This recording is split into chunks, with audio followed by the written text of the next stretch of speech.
Okay, I'm back, y'all. Excuse my voice, I'm sick, but I'm just back just to show you an up close view of my closure.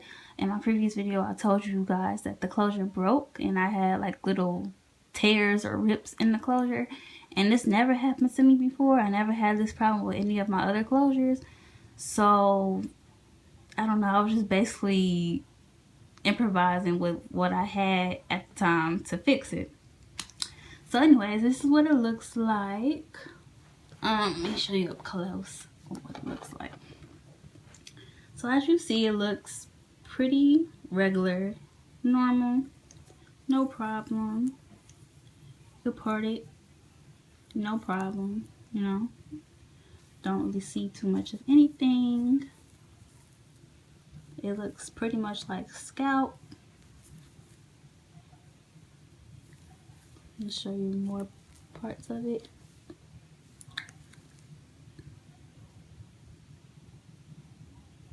So as you can see, it looks pretty good. So let me just take it off so you guys can see the underside. Use her head. But yeah, so despite that it looks good on the outside, and the inside it doesn't look too beautiful. But I'm just gonna explain to you guys what I did.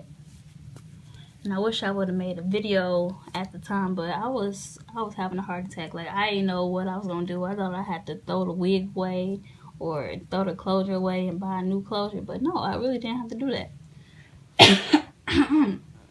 So anyways, as you can see, this is what it looks like.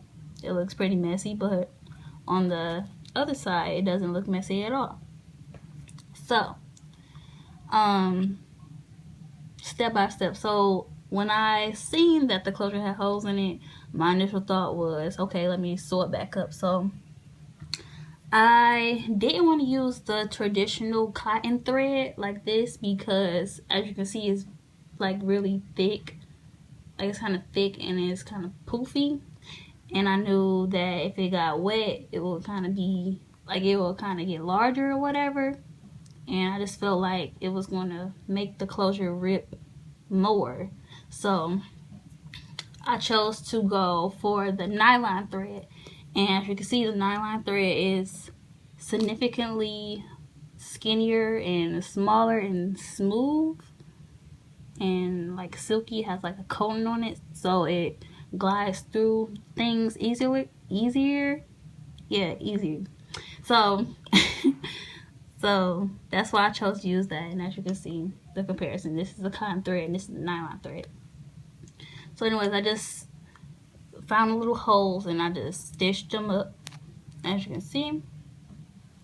So then after that, I was like, okay, what if I'm washing the hair or whatever and the thread gets loose? Then what? So I was like, okay, maybe I should like glue it down or something. And I was thinking about using my hot glue gun, but now I was like, I don't know, because sometimes when hot glue, you know, get in touch with water, sometimes it peels off. So I was like, I don't want to use that. And then I thought about using the Aleene's Fabric Fusion, or this right here. This is the Patricia Nemox Clear Acrylic Sealer. And this is actually a matte. Now you can use the shiny kind or the Fabric Fusion or the matte kind, whatever. It's all up to you.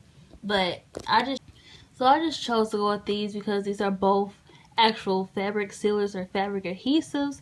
So they'll, like, you know, adhere to the mesh better, and they'll be waterproof because I think both of these are actually waterproof.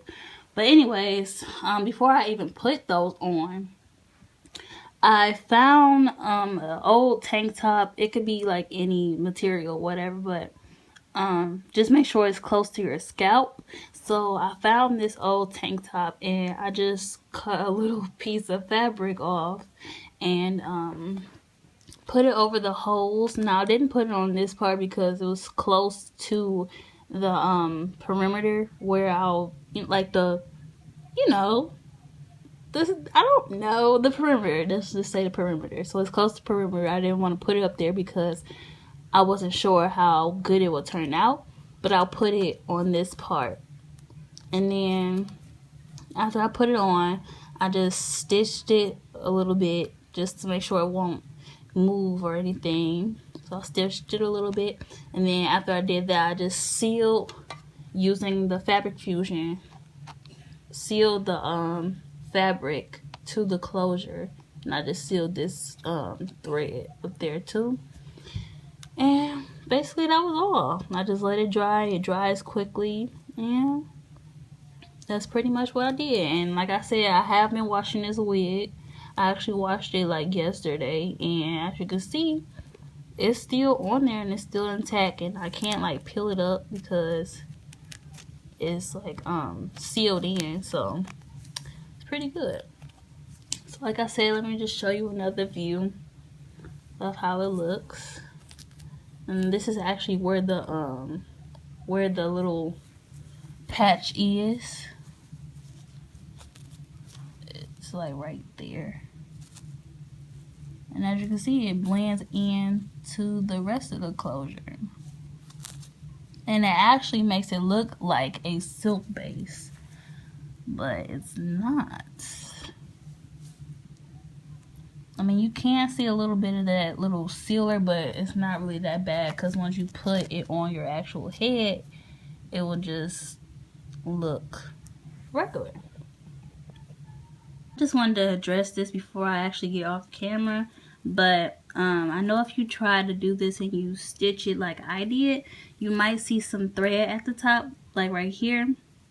And depending on where you part your closure, you might not see it and it might not be a problem. But for the people who part it and it's stitching right there, all you have to do is put some concealer right over it and you'll be good. So yeah, and also if you have like big pieces of the patches of the sealer, all you have to do is like really scratch it off. Like with your finger, you could just scratch it off and you'll be good.